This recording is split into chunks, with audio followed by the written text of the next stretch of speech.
హరే కృష్ణ. నేను మీ దేవుని మిత్రుని కుమార్. మనతో పాటు వాస్తు సంఖ్యాశాస్త్ర, జ్యోతిష శాస్త్ర నిపుణులు, అన్నప్రసాదం ఫౌండేషన్ చైర్మన్ మా గురుగారు దింటకుర్తి మురళీకృష్ణ గారు ఉన్నారు.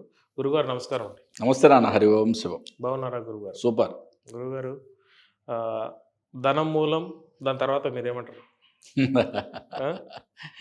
నానుడైతే ధనం మూలం ఇదం జగత్. జగత్ ఒక్కసారి అక్కడ ఆపండి.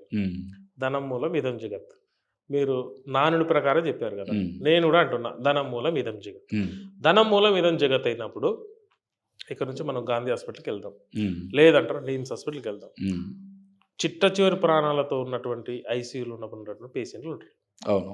అక్కడ ఎంత ధనం పోవాలనో అంత ధనం పెడతాం. ఏ క్షణకాలం అన్న ధనం, అదే ధనంతోనే ప్రాణం మనం బయటకు తీసుకురాగలుగుతామా? తీసుకురాలేము. Point number 1.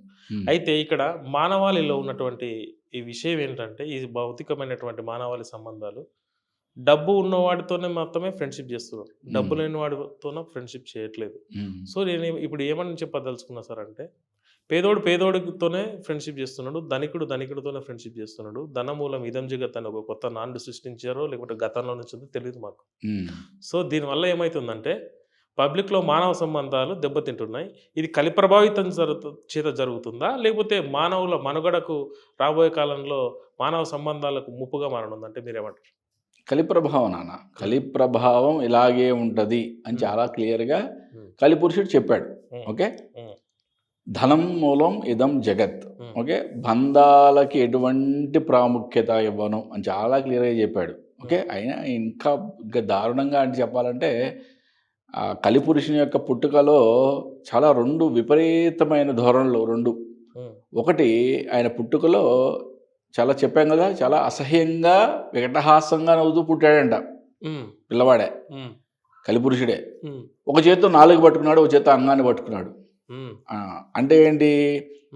విపరీతమైన కామ ప్రకోపం సృష్టిస్తా మీలో అని కలియుగంలో. అంతేనా కదా? ఇవాళ నువ్వు ఎక్కడైనా చూడు, విచ్చలవిడి శృంగారం. ఓకే. అంటే వావి వరుసలో లేని కుక్కల్లాగా మనం బతుకుతున్నాం అనడంలో తప్పు అయితే ఏమీ లేదు. ఓకే. ఎటువంటి వావి వరుసలు లేవు. ఓకే. నువ్వు ఏ వరుసకైనా అంటే ఈ భూమండలంలో అట్లీస్ట్ తల్లి కొడుకు ఉండదేమో అని అనుకుంటే నీ అపోహ. ఓకే. ఈ భూమండలం ఎక్కడో చోట అది కూడా ఉంటుంది. ఓకే. ఇంత దారుణమైన ఈ ప్రభావం కలి ప్రభావం వల్ల మాత్రమే. అలాగే ఆయన యొక్క 2వ సూచన ఏంటి? నాలుక. అంటే జిహ్వ, ఆకలి. అంటే విపరీతమైన, అంటే నాలుక విపరీతంగా రుచుల్ని కోరుకుంటుంది. అంతేకాదు వాక్కు, అంటే పెద్దంతరం చిన్నంతరం లేకుండా ఎవరిని పడితే వాళ్ళు దూషించటం. ఓకే. ఒక కార్పొరేటర్ స్థాయి వ్యక్తి సీఎం అంటే ఒక రాజ్యానికి రాజుని అన్నాం, రాజ్యానికి రాజుని కూడా విమర్శించే స్థాయి లేదు వాడికేమి.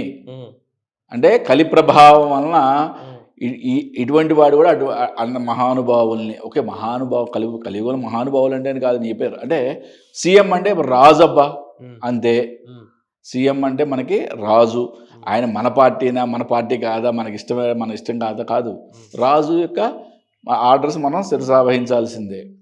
అంటే వాటిని కూడా ధిక్కరించేది ఒక కార్పొరేటర్ లెవెల్, అయితే ఒక వార్డు మెంబర్ కూడా సీఎం గురించి విమర్శించే స్థాయికి ఎలా వచ్చారు? అని కలి ప్రభావం.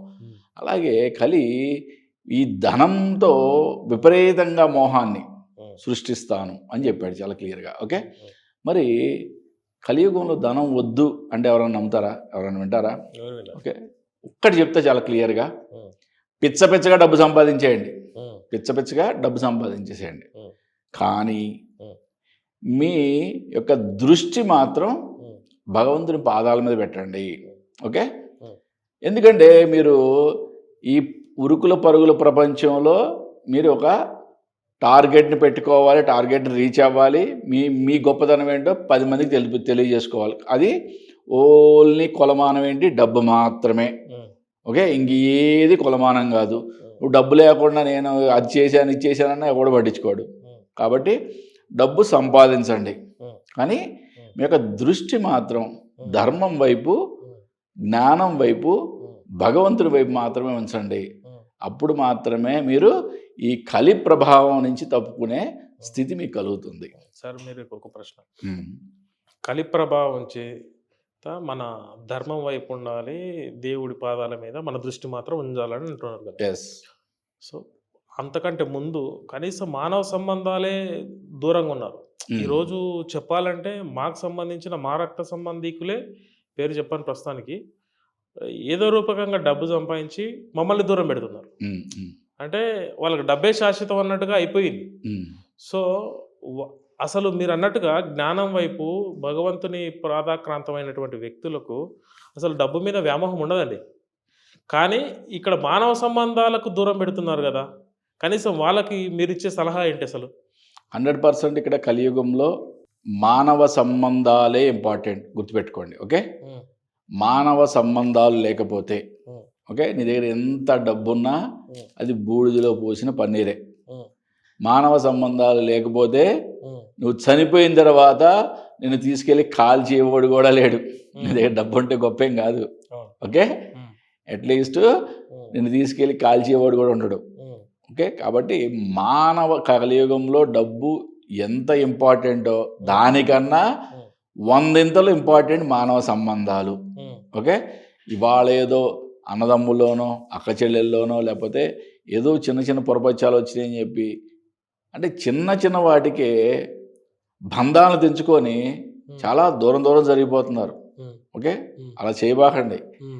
మానవ సంబంధాలు లేకపోతే ఈ కలియుగంలో జీవించలేరు. చెప్తున్నా కదా, మీ దగ్గర ఎంత డబ్బున్నా చివరికి ప్లేట్లో ఆ డబ్బులు పెట్టుకొని తినాల్సిందే కానీ అంతా అన్నం పెట్టేవాడు కూడా ఉండడు. ఓకే, మానవ సంబంధాలే 100కి 100 రెట్లు ఇంపార్టెంట్. డబ్బు సంపాదించండి, కానీ చెప్పేది అదే, మైండ్లో మాత్రం మీకు ఇంపార్టెన్స్ ఎవరికి ఇవ్వాలి? మానవ సంబంధాలకు ఇవ్వాలి, అలాగే ధర్మానికి దైవానికి మాత్రమే ఇవ్వాలి. డబ్బు దేనికోసం సంపాదిస్తున్నావు?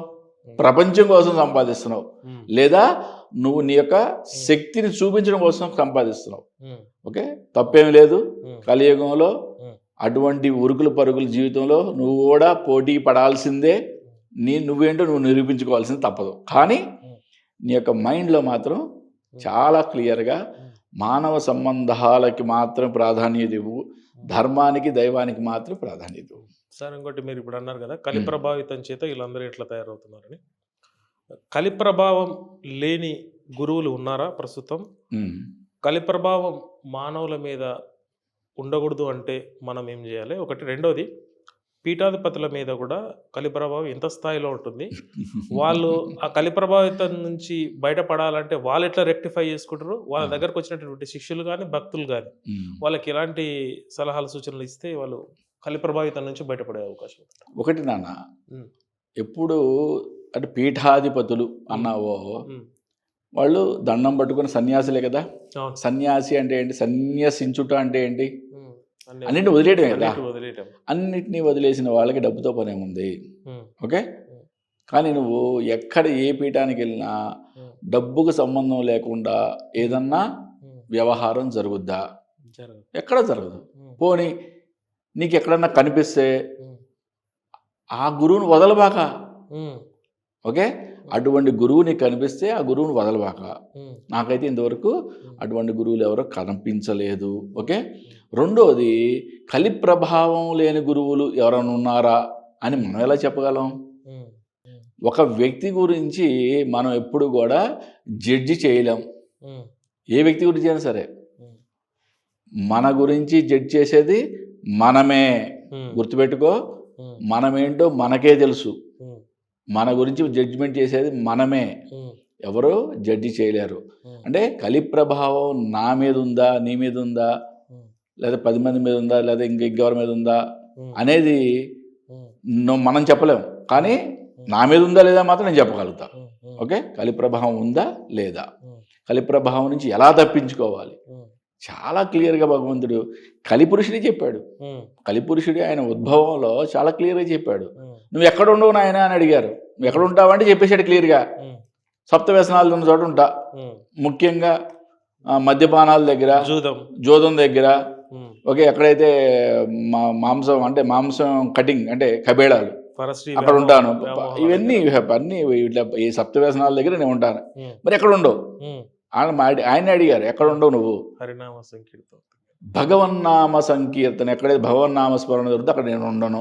ఉమ్, ఎక్కడైతే పూజలు ఉమ్, వ్రతాలు జపాలు జరుగుతాయి అక్కడ నేను ఉండను. ఉమ్, అంటే భగవంతుడికి సంబంధించిన విషయాల దగ్గర నేను ఉండను. ఉమ్, సింపుల్ కదా. ఉమ్, కలియుగంలో ఎంత సింప్లిఫై చేశాడు భగవంతుడు కూడా. ఉమ్, మనం ఇంకా ఎందుకు ఇంత అంటే భ్రమలో బతుకుతున్నామా? ఉమ్, ఎంతో ఉత్కృష్టమైన భగవంతుని యొక్క తత్వం తెలుసుకోవడానికి జీవితాలు జీవితాలు జీవితాలు జీవితాలు అంటే ఒక జన్మ సరిపోయేది కాదు. ఎన్నో జన్మలు ఉమ్, ఎత్తితే కానీ భగవంతుని యొక్క సాక్షాత్కారం కలగదు అని అప్పట్లో చెప్పేవాడు. కృతయుగంలో, త్రేతాయుగంలో. ఉమ్, మరి కలియుగంలో కలవు స్మరణాన్ముక్తి అని చెప్పి స్వామి చాలా సింప్లిఫై చేశాడు. కలిపురుషుడు కూడా చెప్పింది అదే కదా. ఉమ్. అది కూడా చేయలేం మనం. చేయొచ్చు సార్. సార్ ఇంకొకటి, ఇప్పుడు మనం కలియుగంలో మంత్రాలు చెప్తుంటారు కదా సార్. Yes, పిల్లలకు yes. దిష్టి అయిందని చెప్పి కిసరు కోసం మంత్రం అని చెప్పి, తర్వాత ఏదేదో హరినామ స్మరణ మంత్రం అని చెప్పి, అసలు మంత్రాలు కలియుగంలో పనిచేస్తాయా? ఒకవేళ పనిచేస్తే అవతల వ్యక్తి సిద్ధహస్తుడు ఉన్నటువంటి వ్యక్తికి అయితేనే పనిచేస్తాయా? ఒక మంత్రం ఒక వ్యక్తి నుంచి బయటికి రావాలి అంటే ఆ వ్యక్తి కొన్ని పద్ధతులు పాటింపులు ఉన్నటువంటి వ్యక్తి అయితేనే ఆ మంత్రం పనిచేస్తుందా? ఆ మంత్రం అదే మంత్రం ఇంకెవరిలోనే చెప్తే కూడా పనిచేస్తుందా? అసలు కలియుగంలో మంత్ర ప్రభావం వ్యక్తుల మీద, దుష్టశక్తుల మీద ఎంతవరకు పనిచేస్తుంది సార్? అంటే చాలా పెద్ద ప్రశ్న అడిగావు. దీంట్లో డిఫరెంట్ డివిజన్స్ ఉన్నాయి. ఓకే, ఉమ్, కలియుగంలో మంత్రం పనిచేస్తుందా? ఉమ్, ఓకే, చాలా ఇంపార్టెంట్ థింగ్ మంత్రము, యంత్రము, తంత్రము. ఓకే, ఈ మూడు కూడా మనిషి మీద ప్రభావం చూపిస్తాయి. దీంట్లో ఎటువంటి డౌట్ పెట్టుకోవద్దు. ఉమ్, ఓకే, 100% మనిషి మీద ప్రభావం చూపిస్తాయి. ఉమ్, మంత్రాలతో చింతకాయలు రాలుతాయా అని అడుగుతారు. అవును, అవును కదా, అది సామెత లాగా. అవును, మంత్రాలతో చింతకాయలు రాలుతాయో లేదో నాకు తెలియదు, కానీ బంగారు ఉసిరికాయలు మాత్రం రాలుతాయి. ఉమ్, ఓకే, ఎలాగైతే స్వామివారు కనకధారా స్తవం చదివి ఉమ్, ఆ బంగారు ఉసిరికాయలని ఉమ్, కురిపించారు ఆ భక్తురాలు ఇంట్లో, చూసాం కదా. ఉమ్, అంటే మన ధర్మంలో చాలా క్లియర్గా ఉమ్, మంత్ర ప్రభావం మనిషి మీద ఉంటుంది అని చెప్పి చాలా క్లియర్గా ఉంది. ఓకే, ఉమ్, మంత్రాలతో నో డౌట్, అసలు దాని గురించి వేరే చర్చ అనవసరం. ఓకే, అంటే నువ్వు అడిగిన క్వశ్చన్లో చాలా కాంప్లెక్స్ ఉందన్నమాట. ఎందుకంటే అన్ని మంత్రాలని ఒక చోట పెట్టడానికి లేదు. ఉమ్, ఓకే, ఎవరు పడితే వాళ్ళు అంటే పలికే మంత్రాలు కొన్ని ఉంటాయి. ఉమ్, కొన్ని బీజాక్షర మంత్రాలు సిద్ధులు మాత్రమే పలకాలి. ఉమ్, ఓకే, కొన్ని మంత్రాలు నువ్వు ఏదైతే చెప్పావు, అంటే చిన్నపిల్లలకి ఏదో దిష్టి తగిలిందని కొంతమంది మంత్రిస్తూ ఉంటారు. ఉమ్, అవి పనిచేస్తాయా? నిజంగా అటువంటి మంత్రాలు ఉంటాయి. ఎగ్జాక్ట్లీ. ఓకే, మంత్ర తంత్ర శాస్త్రాల్లో ఇవన్నీ వీటి కూడా ప్రస్తావన ఉంది. అవన్నీ కూడా పనిచేస్తాయి. ఓకే, రెండోది ఏవైతే బీజాక్షర మంత్రాలు ఉన్నాయో ఇవి సిద్ధులకు మాత్రమే. అంటే ఎవరికైతే ఆ మంత్రం సిద్ధించిందో వాళ్ళకి మాత్రమే అది పనిచేస్తుంది. ఇప్పుడు నేను లక్ష్మీ గణపతి ఉపాసకుడిని, ఓకే, అలాగే మహాగౌరి ఉపాసకుడిని. అంటే ఏంటి? ఆ రెండు మంత్రాలు నాకు సిద్ధించినవి అని చెప్తున్నా. ఓకే, కాబట్టి నేనేం చేస్తాను, మీకు ఎప్పుడైతే వాస్తు విద్యో జ్యోతిష్ శాస్త్రం క్లాసెస్ చెప్పినప్పుడు ఎవరన్నా గురుగారు మాకు మంత్రోపదేశం ఉండంటే నేను అప్పుడు మంత్రోపదేశం ఇవ్వడం జరుగుతుంది. అంటే ఇది గురు శిష్య సంబంధంలో మాత్రమే ఎవరైతే సిద్ధిస్తుందో ఆ మంత్రాన్ని ఇంకొకరికి ఇవ్వడానికి అర్హత ఉంటుంది. అంతేగాని ఎవరు పడితే వాళ్ళ దగ్గర మనం బుక్లో చూసి రాసుకొని చదువుకునే కాదు ఇవి. అక్షర లక్ష్య చేయాలంటారా సార్? ఎగ్జాక్ట్లీ. కలియుగ యొక్క ధర్మం ఏంటంటే మొదటి లక్ష అంటే అక్షర లక్ష్య చేయాలని చెప్పి శాస్త్రం చెప్తుంది. అంటే మంత్రం ఒక్కొక్క మంత్రం కొన్ని చాలా పెద్దవి ఉంటాయి, 21 అక్షరాలు ఉంటాయి, 21 లక్షలు చేయాలి. అంటే మరి అటువంటివి కొంతమంది ఏంటంటే భయపడతారు స్టార్ట్ చేయడానికి కూడా కదా. కాబట్టి ఏంటంటే కలియుగంలో ప్రామాణికంగా ఎంత పెద్ద మంత్రమైనా ఎంత చిన్న మంత్రమైనా 5 లక్షలు పూర్తి చేయడం మంచిది అని చెప్తాం. మొదటి లక్ష మాత్రం చాలా నియమ నిష్టలతో చేయడం ఇంపార్టెంట్. ఒక మండలం పాటు 41 డేస్ పాటు దీన్ని ఒక దీక్షలాగా తీసుకొని చేయడం అనేది చాలా అద్భుతమైన పద్ధతి. ఇప్పుడు నేను లక్ష్మీ గణపతి మంత్రం కానీ మహాగౌరి మంత్రం కానీ మొదటి లక్ష అలాగే నియమ నిష్టలతో 41 డేస్లో కంప్లీట్ చేసి దశాంశం తర్పణం, దశాంశం హోమం కంప్లీట్ చేయడం జరిగింది. ఆ తర్వాతే మనం ప్రతిరోజు కూడా ఒక మాల 2 మాలలో మన ఇష్టం. ఒక రోజు 10 మాలలు 20 మాలలు ఎన్ని చేస్తామో తెలియదు. ఓకే, అలా చేసుకోవడం అనేది జరుగుతుంది. అంటే పురాణాల్లో ఏం చెప్పబడింది అంటే ఈ దేవతాలోకాలకి వెళ్ళేదల్లా ఓన్లీ శబ్దం మాత్రమే. ఓకే, ఒక చోట నుంచి ఒక చోట ప్రయాణించేది కాంతి శబ్దం మాత్రమే. మనిషి నుంచి కాంతి అనేది అంత దూరం ప్రయాణించేది కాదు. శబ్దం ఒక బీజాక్షర రూపంలో మనం రిపీటెడ్గా చాంటింగ్ చేస్తుంటే ఆ శబ్ద తరంగాల యొక్క వైబ్రేషన్ ఆ వేరే లోకానికి కూడా చేరుతాయి అని చెప్పి పురాణాల్లో చెప్పబడింది అనమాట. అంటే అందుకనే ఈ యొక్క అద్భుతమైన మంత్రాలని ఇన్ని లక్షల పాటు చదివితే మనకి ఆ పైలోకాల్లో ఉన్న ఆ దేవతల యొక్క అనుగ్రహం కలుగుతుందని మన యొక్క శాస్త్రాలు ఘోషిస్తున్నాయి. ఓకే సార్, ఇంకొకటి ఇప్పుడు మీ మంత్రం గురించి అయిపోయింది కదా, ఇప్పుడు పితృదోషాలు ఉంటే తల్లిదండ్రులు చేసినటువంటి కార్యం ఏదైతే ఉంటుందో పితృదోషాలు అంటారు కదా, ఆ పితృదోషాలు ఈ ప్రస్తుతం ఉన్నటువంటి కలియుగంలో పిల్లల మీద ఏ మేరకు ప్రభావితం చేస్తారంటారు సార్? చాలా ఇంపార్టెంట్ నాన్న క్వశ్చన్ ఇది, ఇంపార్టెంట్ టాపిక్. ఓకే, ఎందుకంటే జ్యోతిష్య శాస్త్రంలో ఓకే చాలామంది జ్యోతిష్కులు చాలా వాటికి భయపెడతారు. కుజ దోషానికి భయపెడతారు, కాలసర్ప దోషానికి భయపెడతారు, ఏలినాటి శనికి భయపెడతారు, అష్టమ శనికి భయపెడతారు, అర్ధాష్టమ శనికి భయపెడతారు. ఓకే, చెప్పవలసిన ఇంత బారు లిస్ట్ ఉంటుంది, అన్నిటికీ భయపడమంటారు. కానీ నేనైతే ఒకటి చెప్తా. ఓకే, మీ జాతకంలో పితృదోషాలు ఉన్నాయా భయపడండి, మీ జాతకంలో దైవదోషం ఉందా భయపడండి, మీ జాతకంలో స్త్రీ శాపం ఉందా భయపడండి అంట. ఇవి భయపడాల్సిన విషయాలు ఇవన్నీ. అసలు పక్కకెట్టి మనం డబ్బు వచ్చేటి చెప్తున్నారు. ఎగ్జాక్ట్లీ, ఇవి మనం కంపల్సరిగా పాటించాల్సినవి. అంటే పితృదోషాలు పిల్లలకి తరతరాలకి వర్తిస్తాయి. ఎప్పుడైతే తెలుసుకున్నామో వాటి యొక్క పరిహారాలు చేసుకున్నాం. పరిహారం అంటే ఏం లేదు నాన్న, పూర్వీకులకి శ్రాద్ధ కర్మలు నిర్వర్తిస్తున్నారా లేవో, పితృదోషం అంటే నిర్వర్తిస్తున్నావా లేదో చెక్ చేసుకోండి, అయిపోయింది. ఆ తిథి నాడు డేట్లు కాదు నాయన స్వామి, మరీ చెప్తున్నాను, చాలా మంది ఇంగ్లీష్ డేట్ల ప్రకారం చేసుకొస్తారు. బర్త్డేలు చేసినట్టు నెవర్ బర్త్డేలు చేసినట్టే వర్ధంతులు కూడా చేస్తున్నారు సార్. అవును సార్, ఇప్పుడు ఉన్నట్టు అట్లే కదా, తెలియదు కదా, మరి అదే చేస్తున్నారు డేట్లు. ఎందుకు తెలియదు నాన్న? ఇప్పుడు ఇంతకు ముందు తరం వరకు అన్ని తెలుసు. ఓకే, అక్కడి నుంచి ఇక్కడ ట్రాన్స్ఫార్మ్ కాలేదా? ట్రాన్స్ఫార్మ్ కాలేదంటే ఎక్కడ లోపం ఉంది? తెలుసుకోవాల్సిన మనం తెలుసుకోలేదు కదా, తప్పు మనలో ఉంది కదా. మరి రకరకాల దోషాలు పరిణమిస్తాయి. ఓకే, ఆ దోషాల్లో ఇంపార్టెంట్ వదిలేసి పనికి మాలిన దోషాలన్నిటికీ పరిహారాలు చేసుకుంటే ఉపయోగం ఉంది. ఓకే, ఇంపార్టెంట్ అయింది పితృదోషం, దైవదోషం, స్త్రీ శాపం, ఇవన్నీ కూడా చాలా ఇంపార్టెంట్వి. ఇవి కనుక మీ గోహత్య ఇవన్నీ కూడా దైవదోషం కిందకు వస్తాయి. ఇవన్నీ కూడా ఎప్పుడైతే జాతకంలో మనకి కనిపించినా మనం భయపడాలి రియల్గా. ఓకే, ఇటువంటి వాటి గురించి పర్ఫెక్ట్గా పరిహారాలు చేసుకోవాలి. అంటే ఇంతకుముందు ఏదైతే మనం చేయలేదో శ్రాద్ధ కర్మలు, వాటికి ఒక చిన్న పరిహారం. ఆ తర్వాత ఎవ్రీ ఇయర్ కంటిన్యూగా ఆ తిథి రోజు, ఎవరైతే పెద్దలు చనిపోయారో ఆ తిథి రోజు శ్రద్ధతో చేయవలసినది శ్రాద్ధము. శ్రద్ధతో. ఓకే, రియల్గా నీ తండ్రి అయితే తండ్రి, నీ తాత అయితే తాత. అంటే మీ నాన్నగారు ఉన్నారు అనుకోండి, మీ తాతగారు చనిపోయారు, మీ నాన్నగారితో చేయించాల్సిన బాధ్యత కూడా నీది. మరి అంతే కదా. ఆయన 70 ఏళ్ళు అయిపోయినాయి, 80 ఏళ్ళు అయిపోయినాయి, ఆయన ఇదివరకు చేసేవాడండి, ఇప్పుడు ఆయనకి కూర్చోవడం రావట్లేదు, ఆయన వదిలేసాడంటే ఎవరికి ప్రాబ్లము? ఆయన మహా అయితే ఇంకో 4 ఏళ్ళు 5 ఏళ్ళు 10 ఏళ్ళు ఆయన జీవితం ఆయన వెళ్ళిపోతాడు. కానీ ఆ ప్రభావం పడేది వంశం మీద కదా. కాబట్టి బాధ్యత మనది. ఓకే, పితృదోషాలకు సంబంధించి ఎటువంటి అంటే దోషాలు పరిణమించకుండా, అవి పెరగకుండా జాగ్రత్త వహించాల్సింది మనమే.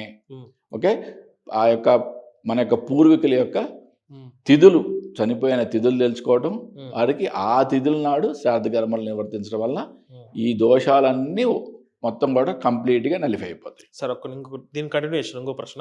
అయితే ఇప్పుడు ఒకరు మా నాన్నగారే అనుకోండి, మా నాన్నగారే ఒక నాగపాముని చంపించింది అనుకో ఎగ్జాంపుల్. అది మా అక్కగారి పెళ్లి జాతకం చూపించుకోవాలన్నప్పుడు వెళ్ళినప్పుడు మీ నాన్నగారు నాగదోషం మీకు ఉందని చెప్పి అదే తాళపత్ర గ్రంథాలు సంథింగ్ ఏదో చూసి వాళ్ళు చెప్పారు. వాళ్ళు ఏదో ఓకే. నాగ పూజ చేపిస్తే చేయించాం. ఓకే. అంటే మన నాన్నగారు చేసిన ఏదైతే హత్య ఏదేదో ఉంటది కదా సార్, ఎస్ ఎస్ ఎస్ అది పిల్లలకు వస్తదంటారా? మరి వస్తుంది కదా. ఇప్పుడు హ్మ్. ఒక ఆత్మ ఒక పిండ రూపంలో హ్మ్. ఓకే ఒక తల్లి గర్భంలోకి హ్మ్. వస్తుంది అంటే ఏంటి? హ్మ్. ఓకే ఒక కార్మిక కర్మలో వాటికి వీటికి లింక్ ఉంటేనే కదా. హ్మ్. ఓకే హ్మ్. ఆ కార్మిక అంటే కర్మల యొక్క లింక్ లేకుండా ఆ తల్లి గర్భంలోకి ఎందుకు ప్రవేశిస్తుంది ఆత్మ? హ్మ్. కాబట్టి 100% ఈ తల్లికి ఆ పుట్టబోయే పిండానికి అంటే ఆ పుట్టబోయే ఆత్మకి కంపల్సరిగా కర్మ సిద్ధాంతం ప్రకారం సంబంధం ఉంటుంది. హ్మ్. ఉంటేనే హ్మ్. ఆ తల్లిదండ్రులకి ఈ ఈ ఈ ఈ బిడ్డో జన్మిస్తుంది. ఆ! ఓకే దాంట్లో ఎటువంటి డౌట్ లేదు. హ్మ్.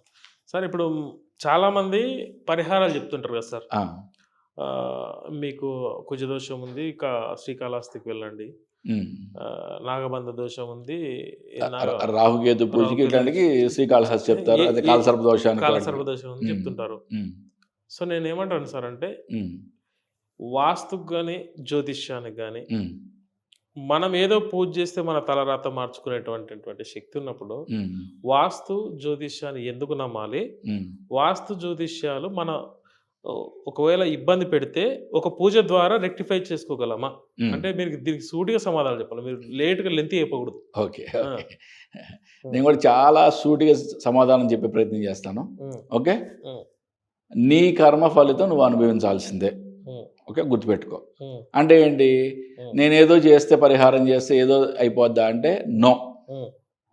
కానీ నా యొక్క 25 ఏళ్ల ఈ యొక్క ఆధ్యాత్మిక అనుభవంతో ఒక్కటి మాత్రం చెప్పగలను.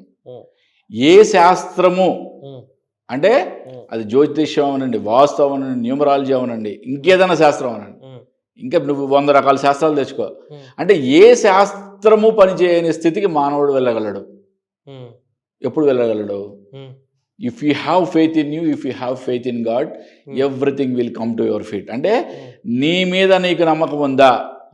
భగవంతుని మీద నమ్మకం ఉందా? భగవంతుడు అంటే మీన్స్ ఒక collective energy, cosmic energy, universal power. Okay నువ్వు ఏ పేరైనా పెట్టుకో, అది జీసస్ అంటావో, ఇంకేమని అనుకుంటావో, లేకపోతే నా రాముడు అనుకుంటావో, నా కృష్ణుడు అనుకుంటావో, లేకపోతే నా శక్తి అనుకుంటావో, నువ్వు ఏ పేరైనా పెట్టుకో, లేదా కాస్మిక్ ఎనర్జీని అంటావో, యూనివర్సల్ పవర్ అంటావో, ఏమైనా పెట్టుకో, దాన్ని నమ్ముతావా లేదా? నమ్మావా? నువ్వు అనుకున్నది ప్రతిదీ నీ పాదాక్రాంతం అవుతుందని చెప్తున్నాను నేను. ఓకే నువ్వు this is the ultimate word. అంటే నీ మీద ఏ ప్రభావం అంటే ఏ శాస్త్రం యొక్క ప్రభావం కూడా పని చేయకుండా నువ్వు చేసుకోగలవు, దీంట్లో డౌట్ లేదు. ఓకే నీ మైండ్ పవర్తో అంటే ఏంటి? దాన్నే మనం ఆత్మ సాక్షాత్కారం అని చెప్తాం, ఆత్మ జ్ఞానం అని చెప్తాం ఒక విధంగా. అంటే ఎప్పుడైతే ఈ కాస్మిక్ ఎనర్జీతో నువ్వు కనెక్ట్ అయ్యావో, ఈ యూనివర్సల్ పవర్తో నువ్వు కనెక్ట్ అయ్యావో, ఓకే నీకు నీ మీద ఎటువంటి శాస్త్రం పనిచేయదు. మాకు ఒకటి ఈషాది ఒకటి గ్రూపు క్రియేట్ చేసిన వాస్తు అందరం, దాంట్లో మా మిత్రుడు ఒక అతను ఒక మెసేజ్ చేసిండు. అన్నీ నేను సత్యంగా ఉన్నా, న్యాయంగా ఉన్నా, ధర్మంగా ఉన్నా కానీ, దేవుని మంచిగా నమ్ముకున్నా కానీ కష్టాలు మాకే ఎందుకు వస్తాయి? దేవుడు నమ్ముకున్నోడికే ఎందుకు కష్టాలు వస్తున్నాయి? దేవుడు నమ్మకుండా హాయి తిరిగి దొంగతనాలు చేసుకుని ఇష్టం ఉన్నట్లు సంపాదించుకుంటున్నాడు, అన్యాయంగా చేసుకున్నాడు, హాయి కార్లలో తిరుగుతున్నాడు, మాకే ఎందుకు కష్టాలు వస్తాయని మా ప్రశ్న. నా ఒక ప్రశ్న కాదు, మీ శిష్యులందరూ సంబంధించినటువంటి ప్రశ్న నేను ఒక్కనే అడుగుతాను. ఓకే చెప్పండి. నేను అన్ని మంచి పనులే చేస్తాను. నేను చెప్పింది కూడా అదే కదా సార్. అదే this is my saying. Okay నేను అన్ని మంచి పనులే చేస్తాను, కానీ నాకెందుకు ఈ కష్టాలు వస్తాయంటే నేను నమ్మను అంటున్నా. నువ్వు ఏ తప్పులు చేశావో నీ అంతరాత్మను అడుగు అని చెప్తున్నా. ఓకే నా దగ్గరికి వచ్చే జాతకం చూపించుకోవడానికి వచ్చే వాళ్ళలో ఒక 30% పీపుల్, 30 to 35% పీపుల్ ఇలాగ చెప్తారన్నమాట. సింపుల్గా జాతకం బాగుంది, దోషాలు ఏం లేవు, ఓకే అని చెప్పినప్పుడు ఫస్ట్ వాళ్ళు మాట్లాడేది ఏంటంటే, గురుగారు నేను పొద్దునే 4 గంటలు లేస్తాను, 2 గంటలు 2 గంటలు ధ్యానం చేస్తాను, 3 గంటలు పూజ చేస్తాను, ప్రతిరోజు గుడికి వెళ్తాను, ప్రతి వారం అన్నదానం చేస్తాను, ఇంత బాగా లిస్ట్ అవుతారు. ఓకే ఇవన్నీ బాహ్య ప్రపంచానికి అంటే మన శరీరంతో బాహ్య ప్రపంచానికి చూపించే విధానంగా చేసేవి. కానీ లోపల నువ్వు ఎలా ఉన్నావు ఒకసారి చూసుకోవాలి కదా, అది కదా ఇంపార్టెంట్. నువ్వు అది చూసుకోకుండా ఓకే బయటికి అందరం మంచివాళ్ళమే, బయటికి అందరం మంచివాళ్ళమే, కానీ లోపల మాత్రం కుట్రలు కుళ్ళు కుతంత్రాలు పెట్టుకుంటే నాకు ఏమీ మంచి జరగలేండి, ఎందుకు మంచి జరుగుద్ది? ఓకే నువ్వు విశ్వానికి ఏది ఇస్తే అదే నీకు తిరిగి వస్తుంది. సింపుల్. ఓకే నీ లోపలంతా కుట్ర కుతంత్రం కుళ్ళు పెట్టుకున్నావు, ఈర్ష్యా ద్వేషం పెట్టుకున్నావు, నీకు అదే తిరిగి వస్తుంది. ఓకే గురుగారు నేను ఎన్ని పూజలు చేస్తాను, ఎందుకు నాకు మంచి జరగట్లేదంటే ఒకసారి ఫస్ట్ నీ అంతరాత్మను అడుగు, ఏం తప్పులు చేసావో అది చాలా క్లియర్గా చెప్పుద్ది. అంటే మన తప్పు మనకు అంతరాత్మనే తెలియజేస్తుంది. ఎగ్జాక్ట్లీ. ఆ తప్పు తెలుసుకొని మనం ఆత్మన్యూన్యత భావం చెందితే ఆ తప్పుకు ప్రభావితం తగ్గుతుందా సార్? ఫస్ట్ మనం కాన్ఫిడెంట్ అవ్వాలంటే మనం ఫస్ట్ ఎప్పుడైనా సరే ప్రతిరోజు మీరు ఒక 10 నిమిషాలు కేటాయించండి. 10 నిమిషాలు కేటాయించి ఒక్కసారి మీరు అంతర్ముఖులు అవ్వండి. అంతర్ముఖులు అంటే లోపలికి చూసుకోండి. అంటే ఈరోజు ఉదయం నుంచి నేనేం పనులు చేశాను, ఓకే ఒక లిస్టు నువ్వు రీకలెక్ట్ చేసుకుంటున్నావు. రీకలెక్ట్ చేసుకునేటప్పుడు ఓకే నీ భార్యని ఏదో ఒక దుర్భాషలు ఆడావు అనుకో, ఎగ్జాక్ట్ అదే అక్కడ రీకలెక్ట్ అయింది. రీకలెక్ట్ అయినప్పుడు నీ మనసు చివుకుమంది అనుకో, ఓకే అంటే 100% నువ్వు తప్పు చేసావు, నీకు తెలిసిపోయింది. తెలిసిపోయినప్పుడు ఫస్ట్ కాన్ఫిడెంట్ అవ్వాలంటే ఎస్ అంగీకరించాలి నేను చేసింది తప్పు అని. 50% అయిపోయింది. ఇంకో 50% ఎక్కడ పోద్ది? ప్రాయశ్చిత్తంతో పోద్ది.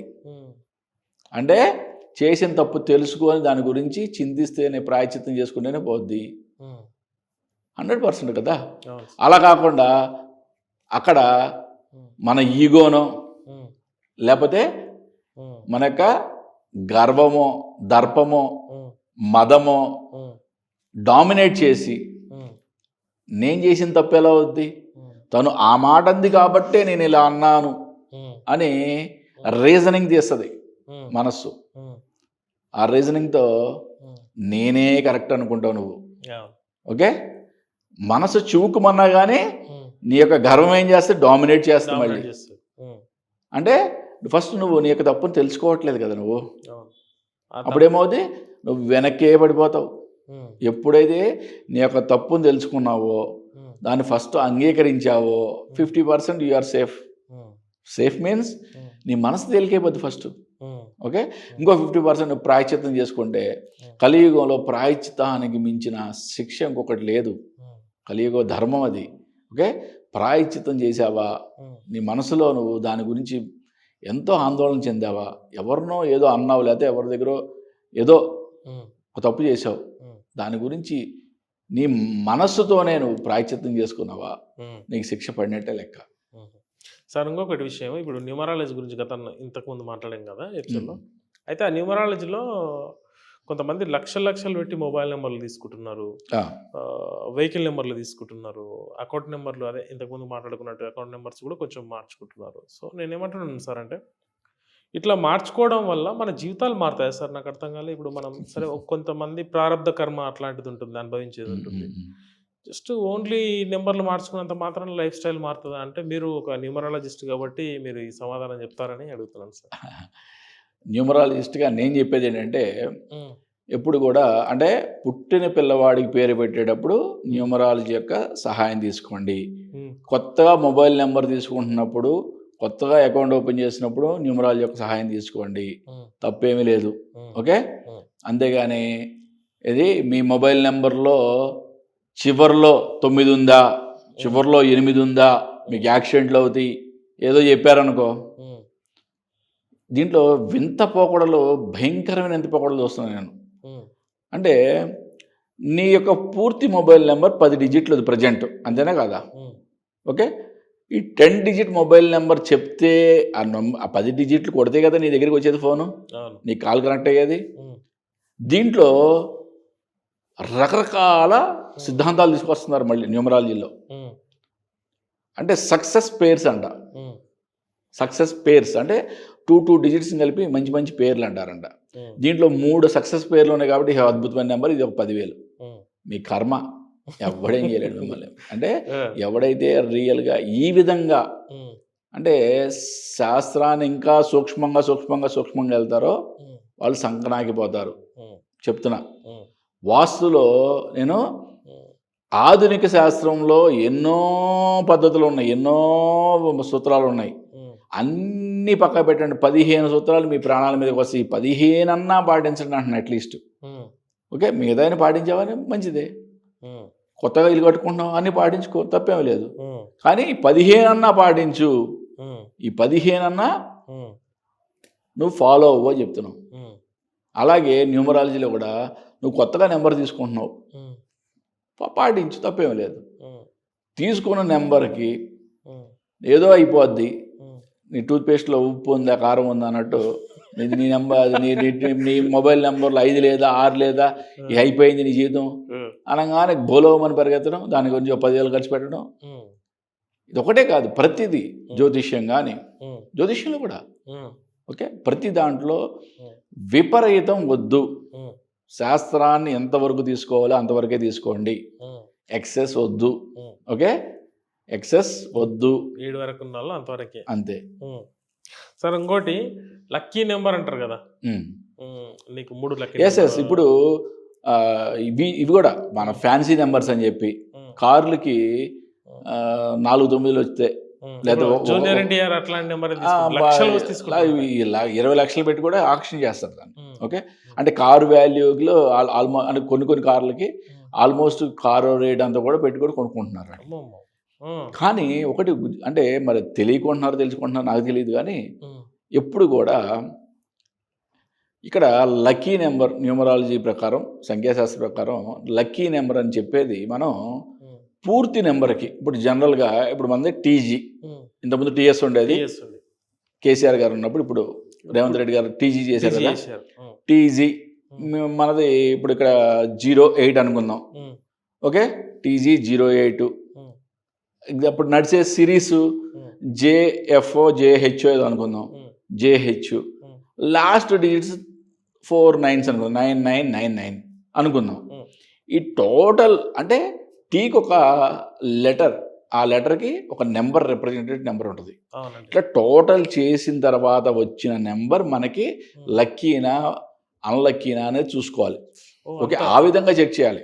అంతేగాని ఇప్పుడు కాదు నాన్న, ఇప్పుడు 9999 కారు ఇప్పుడు ఇట్లా వెళ్ళింది, ఒక వైలేషన్ చేసింది, 9999కి ఒక 100 రూపాయలు చలాన్ అయ్యి అంటే వేస్తుందా సిస్టము? ఏది కదా. టీజీ 08 ఎఫ్హెచ్ 9999 అని కొడితే అప్పుడు నీకు చలాన్ వస్తుంది, అంతేనే కదా. అట్లాగే మొబైల్ నెంబర్ అని అంతేనే కదా, మొత్తం 10 డిజిట్లు కొడితేనే వస్తుంది. అంతేగాని దీంట్లో రకరకాలే ఉండవు. అంటే దీని విపరీత ధోరణి తీసుకొస్తున్నారు. అంటే ఇది ఈ కార్ నెంబర్ కానీ వెహికల్ నెంబర్స్ కానీ జనరల్గా ఏంటంటే చాలామంది ఫ్యాన్సీ నెంబర్లు అని చెప్పి తీసుకుంటున్నారు. దానికన్నా ఇంపార్టెంట్ ఏంటంటే లక్కీ, అంటే మీకు లక్కీనా కాదని చూసుకోవడం చాలా ఇంపార్టెంట్. ఓకే, ఇక్కడ ఇది చాలా చిన్న విషయం నాన్న. ఇప్పుడు ప్రతిదీ ఆన్లైన్లో మనకి ఎన్నో దొరికిపోతున్నాయి.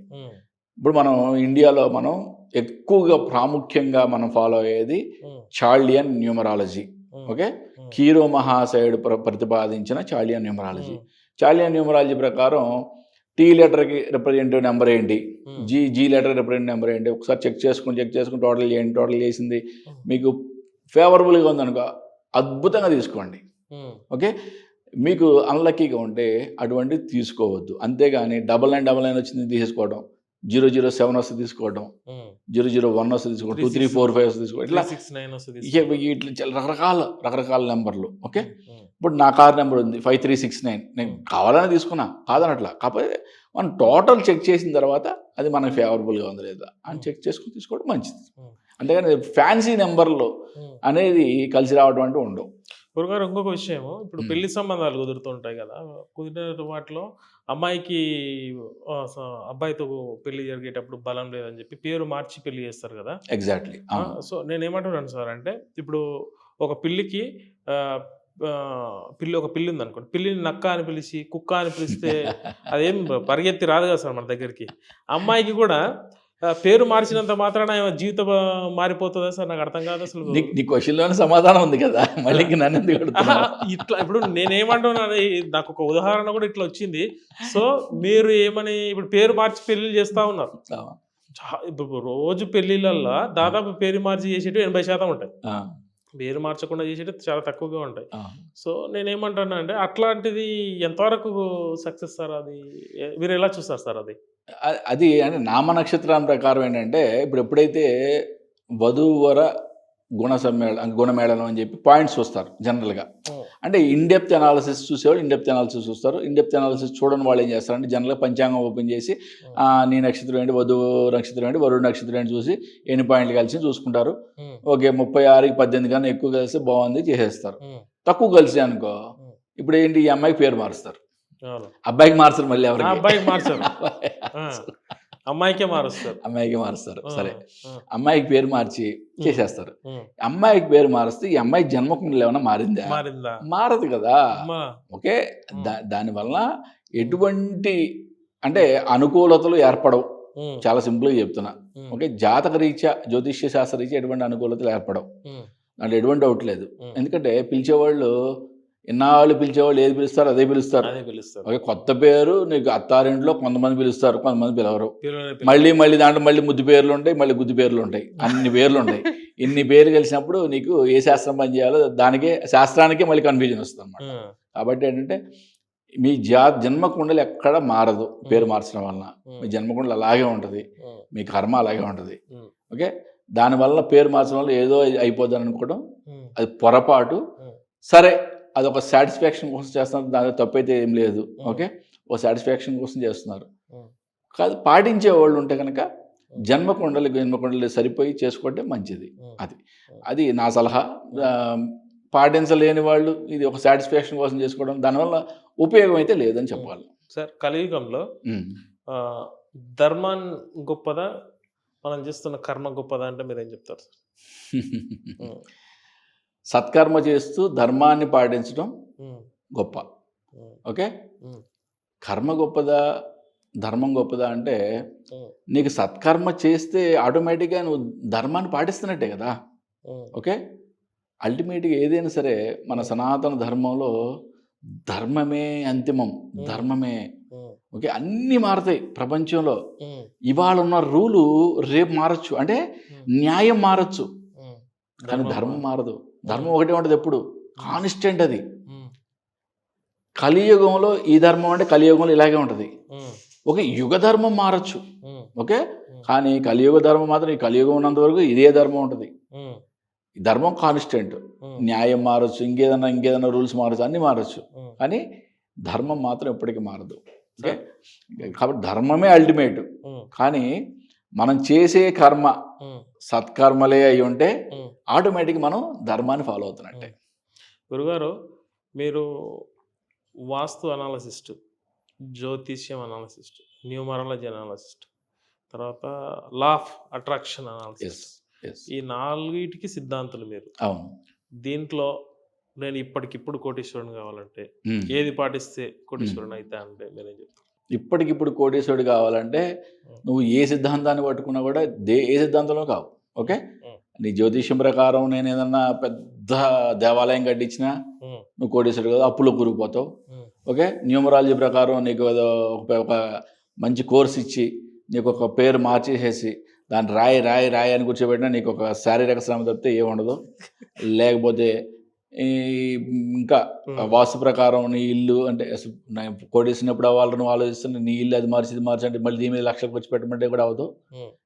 లా ఆఫ్ అట్రాక్షన్ ఓకే ఇప్పటికిప్పుడు అవ్వకపోవచ్చు కానీ ఓకే లా ఆఫ్ అట్రాక్షన్ ఎక్కడో పుట్టలేదు. ఓకే లా ఆఫ్ అట్రాక్షన్ అనగానే ఆకర్షణ సిద్ధాంతం అనగానే ఇది పాశ్చాత్య సంస్కృతి, ఇది మనకు సంబంధం లేదనుకుంటారు. ఓకే మనకి శ్రీకృష్ణ భగవానుడు కృష్ణుడు చెప్పింది 17వ అధ్యాయం 3వ శ్లోకం, సత్వానురూప సర్వస్య శ్రద్ధా భవతి భారత శ్రద్ధామయోయం పురుషోయో యసద సద ఏవ సహా. అంటే నువ్వు ఏది అవ్వాలి అని అనుకుంటున్నావో అదే అయి తీరుతావు లే అర్జున అన్నాడు. అంటే మనం మన డెస్టినేషన్ ఏమి మనం నిర్ణయించుకుంటే మనం అదే అవుతాం కదా. అంటే మన ఫ్యూచర్ని నిర్ణయించుకునేది మనమే. అని శ్రీకృష్ణ భగవాన్ చాలా క్లియర్గా చెప్పాడు. ఓకే, ఇక్కడ కావాల్సింది దృఢ సంకల్పము, ఆత్మవిశ్వాసం మాత్రమే. లా ఆఫ్ అట్రాక్షన్ లో 17వ అధ్యాయం 3వ శ్లోకం. ఓకే, సత్వానురూప సర్వస్య శ్రద్ధా భవతి భారత, శ్రద్ధామయోయం పురుషోయో య సదా స ఏవ సహా. ఓకే, స్వామి చాలా క్లియర్గా చెప్పాడు, నువ్వు ఏం అవ్వాలనుకుంటావు అదే తీరుతావు లే. మరి లా ఆఫ్ అట్రాక్షన్ కూడా చెప్పేదే కదా. ఇప్పటికిప్పుడు నువ్వు కోటీశ్వరుడు కాగలేకపోవచ్చు. ఓకే, నేను లా ఆఫ్ అట్రాక్షన్ చాలా అద్భుతమైన శాస్త్రం అంట. నేను ఆకర్షణ సిద్ధాంతం ఒక అద్భుతమైన శాస్త్రం అంట. నేను జ్యోతిష్య సిద్ధాంతిని, వాస్తు సిద్ధాంతిని. వాస్తు నా 6వ ప్రాణం అంట నేను.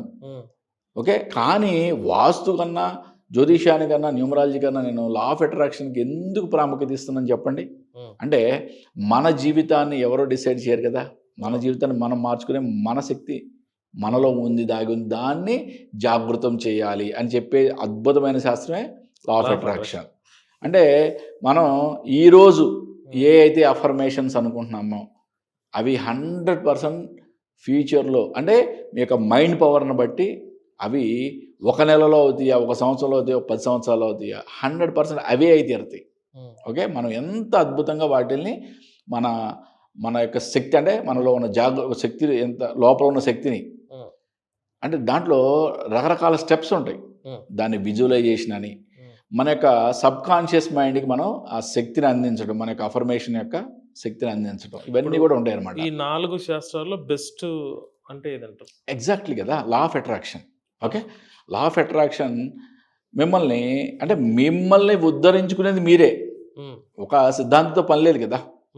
ఓకే, ఎప్పుడైతే మిమ్మల్ని మీరు ఉద్ధరించుకునే శక్తి ఉందో, మీకు ఎటువంటి గురువు సహాయం అవసరం లేదో, 100% మీ డెస్టినీ మీద మీరే నిర్ణయించుకోవాలి, మీ భవిష్యత్తు మీరే మార్చుకోగలరు కదా.